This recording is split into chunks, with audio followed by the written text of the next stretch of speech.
WWE's Summer of Punk lasted about, 3 weeks. In 21 days, Punk dropped the pipe bomb, made headlines, and defeated John Cena at Money in the Bank 2011. Then they brought him back from his unorthodox exile too soon and rushed him into a SummerSlam main event where he'd win by shenanigans and then immediately lose his WWE Championship, and there it goes. Still, fans didn't know that Alberto Del Rio's briefcase was lurking around the corner. They were still optimistic. Idiots. Why would you ever feel optimistic about anything? I'm Adam from whatculture.com, and here are 10 fascinating facts about SummerSlam 2011. Number 10, it was the last pay-per-view of the original brand extension. On August 29th, 2011, 2 weeks after SummerSlam, 9 years of the brand extension were flushed down the commode. Well, it had been virtually dead for some time, as special 3-hour Raws would mysteriously see SmackDown and ECW talents come over and play it. At first, it was merely SmackDown talents appearing on Raw due to Raw's ratings dipping below a 3.0. That startled WWE, and with Monday Night Football around the corner come September, the company decided to preemptively shake things up on Raw before losing roughly 10% of their audience to the NFL as its tradition. Number 9, only 4 matches were official the week before the show. Fans of a certain age, like Justin Henry, who writes these lists on whatculture.com and is 78 years old, will tell you of a time back in the sparser pay-per-view days that matches would be announced well ahead of time. A month before an event like SummerSlam, you'd know at least 7 or 8 matches taking place, with a few more mid-card matches still to go. Times, they are a-changing, as monthly pay-per-views don't allow that kind of long-term setup. Even with that being considered, it was pretty unlike WWE to have only 4 matches announced 6 nights before the second biggest pay-per-view of the year. Punk vs Cena, Orton vs Christian, Sheamus vs Mark Henry, and Kelly vs Beth Phoenix for the Divas Championship. That was it, kind of thrown together for a SummerSlam.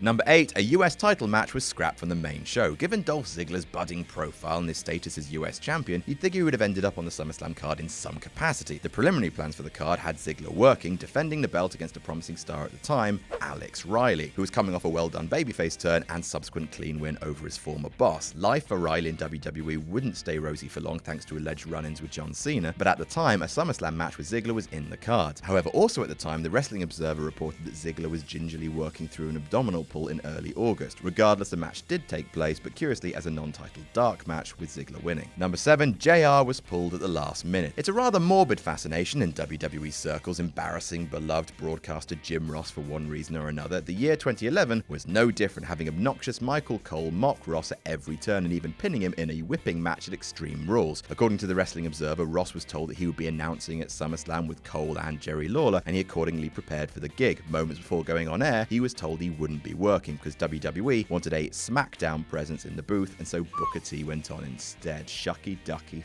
You. Number 6, Rey Mysterio worked with a serious knee injury. So Rey Mysterio, who had been WWE champion for about 2 hours just 3 weeks before the pay-per-view, had to be shoehorned into SummerSlam in a 6-man tag pitting him, John Morrison, and Kofi Kingston against The Miz, R-Truth, and Alberto Del Rio. Mysterio had apparently suffered a knee injury a little more than a week before SummerSlam while working with Del Rio at a house show. He gutted his way through the pain both at SummerSlam and Raw the next night before heading off to have surgery on his ACL. He would not return until July the following year. Number 5, a well-known indie face in the crowd. Mark Henry was receiving something akin to the Braun Strowman push in 2011, mauling his opponents in overtly powerful and creative ways. He won his match with Sheamus via countout after slamming the big Irishman through the ringside barricade. To sharp-eyed viewers, a familiar face was in the crowd, watching in shock and awe as Henry and Sheamus crashed through the barrier. His reaction was one of over-the-top horror, and he was planted there to do precisely that. The person in question was none other than Joey Ryan, who would refer to his reaction in a subsequent interview as a Home Alone cell. He claims that Punk told him that the boys in the locker room popped big for his salesmanship.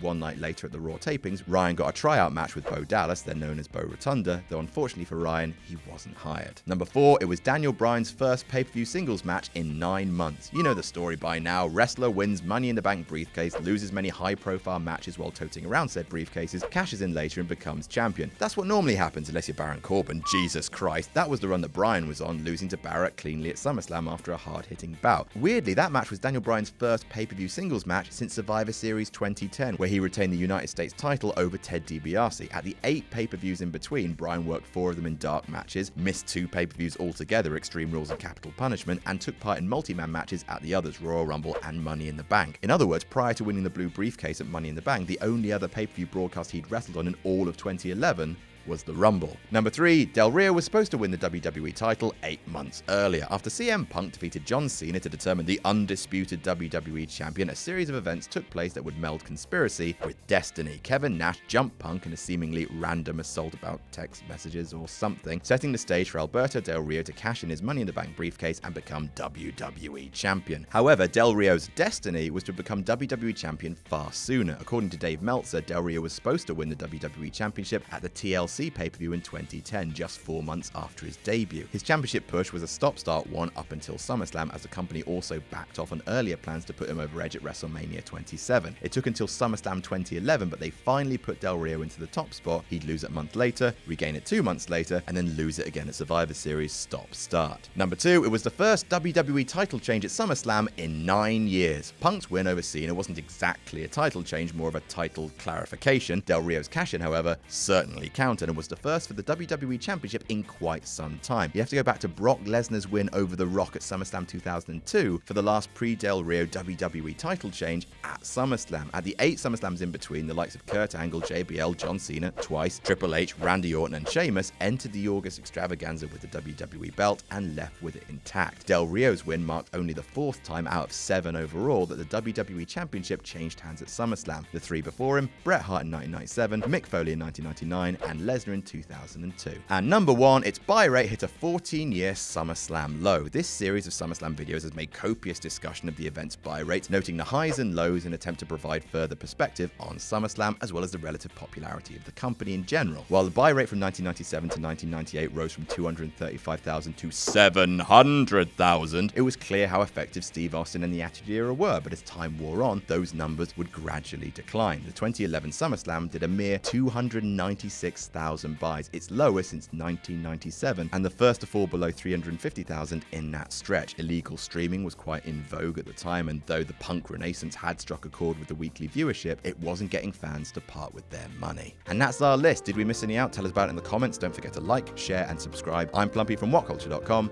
and I'll see you soon.